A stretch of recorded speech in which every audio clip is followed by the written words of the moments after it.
La matinale de Radio Classique avec David Abiker. Et à 7h41, il est l'heure de retrouver Christian Macarian pour l'Écho du Monde. Christian, bonjour. Bonjour David. Emmanuel Macron est en visite officielle en Chine. Il a tenté là-bas en vain de convaincre Xi Jinping de favoriser des investissements croisés pour rééquilibrer la relation commerciale avec la France. Et puis l'autre grand sujet de conversation entre ces deux-là concerne évidemment l'Ukraine. Mais est-ce qu'une visite de ce type est susceptible de modifier le cours des choses ? Alors, c'est la 4e visite d'Emmanuel Macron durant son double mandat depuis 2017. Il y a déjà des points qu'il faut écarter tout de suite. C'est tout ce qui est commercial. Évidemment, Emmanuel Macron ne peut pas rêver de corriger à travers un voyage présidentiel un tel déficit que nous avons avec la Chine, puisque nous avons un déficit commercial de 47 milliards d'euros en 2024. Alors, on peut se consoler en disant que c'est moins qu'en 2022 où nous avions atteint le pic de 55 milliards, mais il faut regarder les choses sur le long terme. Ce déficit entre la France et la Chine, au profit de la Chine, a été multiplié par près de 2 en une décennie, c'est-à-dire tout au long des années Macron. La proportion que la Chine occupe désormais dans le déficit commercial français représente presque la moitié du déficit commercial français global. Alors ça, c'est pour les échanges commerciaux. Il y a l'autre dossier, évidemment, c'est la relation de la Chine avec la Russie. Est-ce qu'Emmanuel Macron peut nourrir l'espoir d'infléchir la position de la Chine vis-à-vis de la Russie et de ses plans pour l'Ukraine ? Non, je ne pense pas que le président Macron ait eu nourri une telle illusion, mais il pense sans doute devoir dire un certain nombre de choses à la Chine. Il avait déjà fait des restes en 2023, mais cette fois les échos qui nous sont parvenus, c'est que Xi Jinping s'est montré agacé par cette insistance, puisque la Chine a un discours officiel, que je répète, qui est que la Chine n'aide pas la Russie.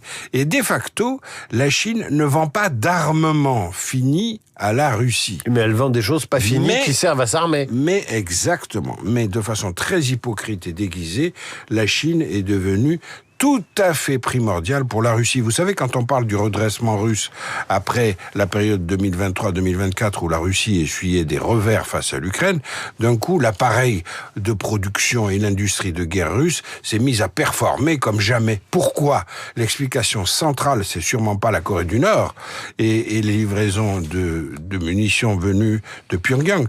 L'explication centrale, c'est l'appui massif apporté par la Chine en matière de matières premières comme les poudres et les explosifs ou certains même carburants nécessaires, en matière aussi de pièces détachées, de machines-outils qui servent à fabriquer des armes.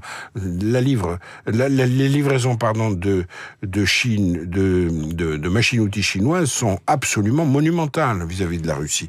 Donc c'est un appui considérable. Alors quand on parle de la Corée du Nord et de ses petits soldats, ça cache l'immense appui que Pékin apporte à Moscou. Est-ce que de la même façon que les surstocks ou les surplus chinois sont exportés en Europe à bas prix, la Chine utilise la Russie pour faire de même avec d'autres produits ? Absolument, et de surcroît, la Chine est un énorme client de la Russie, qui lui achète des quantités astronomiques de gaz et de pétrole, ce qui permet d'alimenter l'effort de guerre russe. Est-ce qu'il faut parler d'un voyage pour rien ?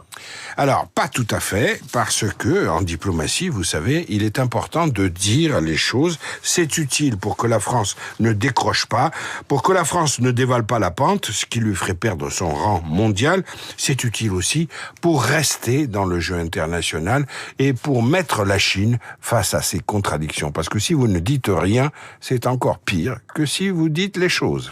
Christian Macarian qui dit les choses avec l'Écho du Monde chaque matin sur Radio Classique. Si vous avez loupé l'évolution des pourparlers sur l'Ukraine et de tout ce qui se dit autour, je vous recommande la chronique que Christian en a faite toute la semaine. C'est sur l'application Radio Classique. À lundi, Christian, à suivre Passion montre de luxe dans le journal Imprévisible, puisque Francis Ford Coppola vend aux enchères sa collection de montres de luxe ce week-end. Radio Classique,